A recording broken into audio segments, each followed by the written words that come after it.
Good morning, guys. Halika kayo. Bisitahin natin yung kaibigan natin na kalapati. Kumustahin naman natin siya.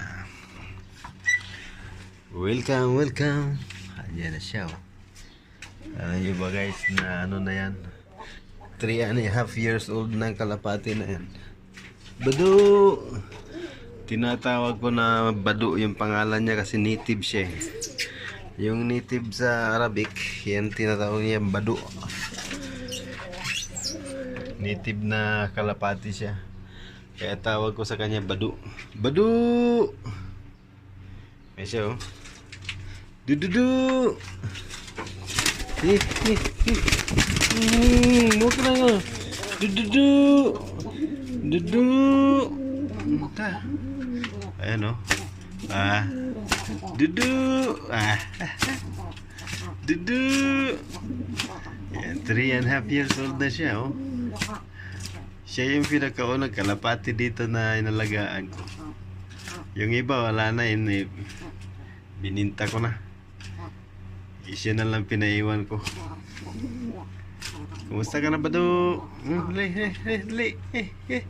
Hali na. Dudu. Yan. Dudu. Kumusta ka na BADOH? Kumusta ka na? Oh, say hi. Say hi. Dudu. Dudu.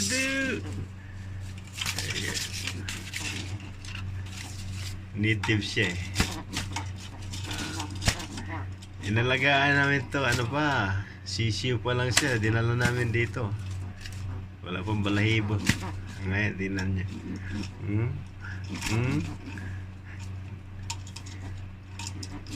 Dati may mga kasamahan dito ito.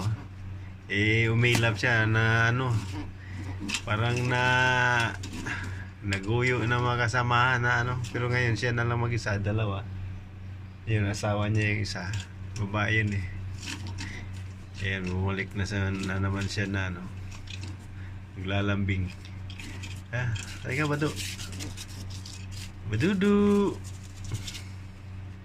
Bantayan mo na yung ano mo. Liliman mo na yung itlog doon. Teka.